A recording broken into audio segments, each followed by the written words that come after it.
What if your best friend, the person you trusted with everything, secretly planned to destroy your life and steal your future?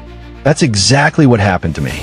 My name is Femi, and this is how my own brother in spirit, my best friend, Chuka, turned my greatest dream into my darkest nightmare. We started together from scratch in Lagos, hustling side by side, believing we'd one day build something that would change our lives forever. But beneath Chuka's warm smile and brotherly laughter was a secret so cold, it almost buried me alive. We were the definition of loyalty. From sharing suya after long nights of coding in our tiny Yaba apartment to celebrating our first business pitch together, we were inseparable. Everyone called us the twins of ambition. When our tech startup, NovaPay, began to grow, investors started calling. That was when I began to notice small changes. Chuka started taking calls outside. He'd stay late after I left. At first, I thought it was dedication. But sometimes, loyalty blinds you to betrayal until it's too late. The first crack appeared one morning when I received a strange email from an investor in the UK. It congratulated me on selling my shares in NovaPay. Confused, I checked the attached document and saw my forged signature. I froze. My best friend, my business partner, had sold my part of the company without telling me. My name had been wiped clean from what we built together. I called him instantly, my hands shaking, my heart racing. He didn't answer. For 2 days, he ignored my calls. When he finally picked up, all he said was, "Femi, business is business." Those words echoed in my head like a curse. I drove straight to his house in Lekki, praying there was a misunderstanding. But when I arrived, reality slapped me in the face. A new car parked in the driveway, laughter and music spilling out from inside. And there he was, celebrating with the very investors we'd met together. When he saw me, he didn't look shocked. He looked prepared. "You should have read the fine print," he said, a cold smirk curling on his lips. My knees buckled. Everything we built, my late nights, my savings, my dreams, gone with one signature I never made. The betrayal burned deeper than money could measure. I walked out in the Lagos night, rain mixing with tears I refused to admit were mine. For weeks, I couldn't eat. I couldn't sleep. People whispered that I was foolish for trusting a friend in business. But how do you prepare for betrayal from someone who knew your mother's favorite food? I tried to move on, but every billboard with our company's logo felt like a knife twisting deeper. I thought about revenge, I did. But what revenge could heal a shattered soul? Months passed. I started freelancing quietly, fixing tech systems for small businesses. One day, I got a call from former NovaPay employee. Chuka had made a mistake.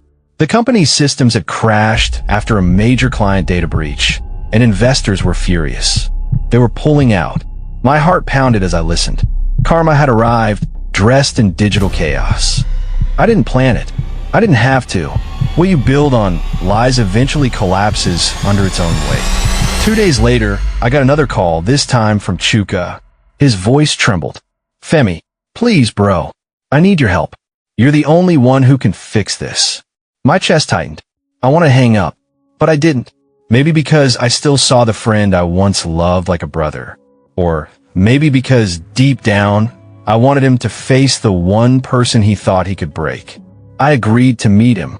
When I arrived at the NovaPay office, it was chaos. Employees shouting, systems frozen, clients threatening lawsuits. Chuka looked smaller than I remembered. His expensive suit couldn't hide the fear in his eyes. "Please, just help me," he begged. I walked past him, straight to the servers. Hours later, I had restored the system. Silence filled the room. Everyone looked relieved, except Chuka. He knew what was coming. I stood before him, looking at the man who betrayed me for greed. "I fixed your company," I said quietly. "But I didn't do it for you. I did it for the people who work here. The ones who didn't deserve to suffer for your lies." He swallowed hard, shame written all over his face. Then I dropped the final blow. "By the way, the investors? They now know who really built NovaPay.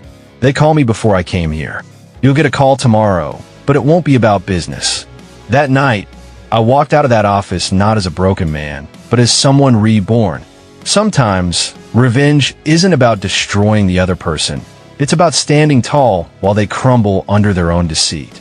2 weeks later, NovaPay went bankrupt. Chuka left Lagos. His name dragged through the mud.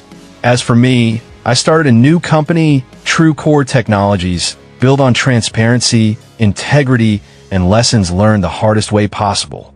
And yet, even now, when I look back, the pain lingers. Because betrayal doesn't end when the liar falls. It ends when you stop letting their memory poison your peace. I learned that trust is sacred, and not everyone who calls you brother is family. Some come to learn your dreams just to sell them. But others, like me, rise again, stronger, wiser, and unshakably real. So if you're watching this and you've ever been betrayed, remember this. The truth may hurt, but it heals. Lies, no matter how sweetly wrapped, always destroy themselves. And as for Chuka, he taught me one lesson I'll never forget. Never confuse shared ambition for shared loyalty. Because some people don't want to build with you. They just want to climb over you to reach the top. And that's what happened when my best friend tried to steal my future. But he forgot one thing. You can take a man's company, but you can never steal his destiny.